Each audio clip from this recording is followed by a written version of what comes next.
உன் கண்ணீர் அவரின் நினைவில், உன் ஜெபம் அவர் இதயத்தில்.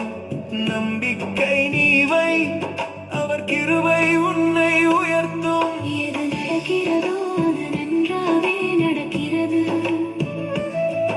எது நடந்ததோ அது நல்லதுக்காக நடந்தது.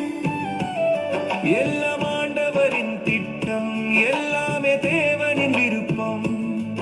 எது நடக்க போகிறதோ அது நல்லதுக்காகவே நடக்கும்.